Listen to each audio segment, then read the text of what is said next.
guys, I'm here at Nate's house, and as you can hear, there's lots of sounds of drills going off.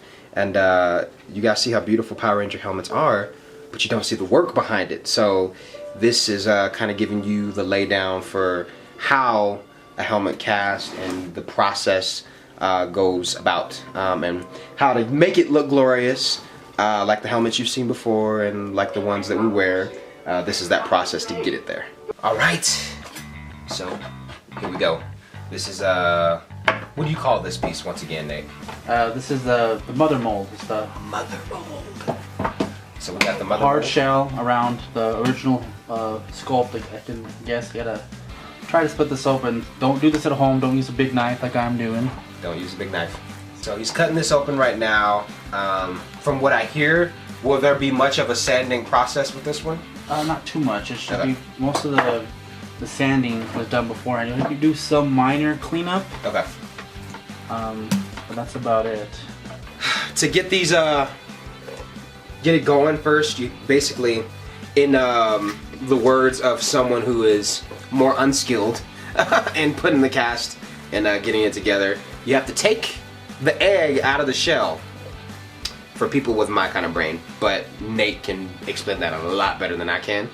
So you see this thing here, that's what it looks like, and this thing came outside of this, right there. And pulling it apart, just beware if you're ever doing a helmet cast, it can... A mold, yes. See, I told you Nate's, he's better at this. Cast is what you can make out of the mold. Yes, yes, that's the aftermath. Gotta get the lingo right. Right. So if you're ever doing one of these, just know you might have to use a little... Yeah, you can show them this. This is the inside of the... That's the inside, so let me show you guys that. So that'll be the inside, you know, so when you put all the... What do you put inside of these to make it with that? You can put anything you want, as far as material goes. I use a urethane plastic resin. It's a white plastic resin, 2-part A and B. Mix them together. Sweet. You pour it in the mold, you swish it around, you got a layer, you gotta do like 7-8 layers. Yep. And build it up, and then let it cure, and you're ready to go. So, as I've said, it's a process. It is a process. But hey, anything that's good and awesome and worth it, it's not gonna come easy. So, yeah, that's kind of the first steps to getting this guy to where it needs to be. So that is part 1. Alright, Nate, so what's this part that we're doing for the helmet? So essentially right here we got the outer shell, the mother mold. That's what keeps the helmet shape its shape. And the rubber part, the silicone, is floppy. That way when you make your cast, you can demold it and this will just peel right off. Okay. So on this side, the outer side of the rubber piece, we have these. They're called registry keys, and inside corresponding holes. You can see. Sweet.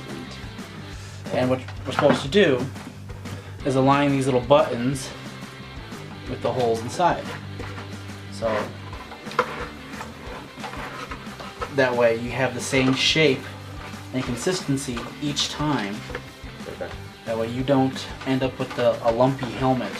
Yep. And creating more work for yourself later on down the road. And trust me, in making these helmets, or making any piece,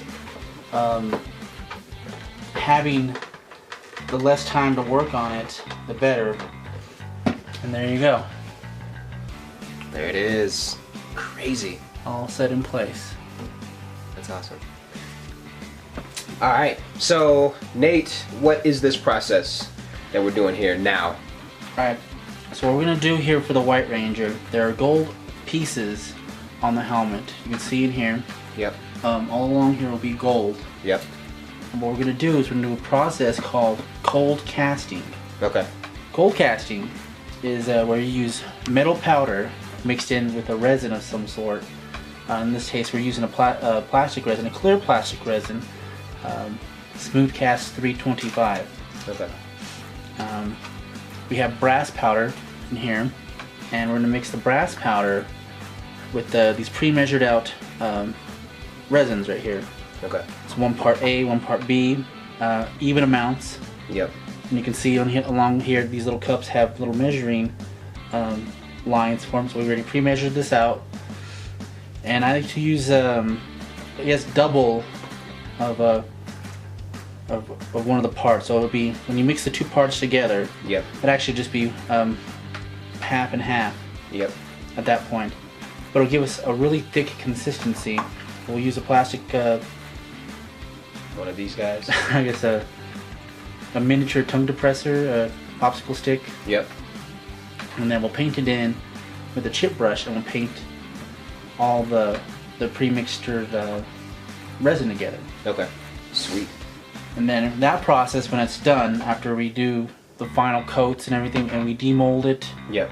it'll leave the metal on the outside, and all we have to do is polish it with some steel wool, Yep. and it'll give us an actual metal-like look instead of having to paint it gold. Okay. Wow, that's gonna be crazy.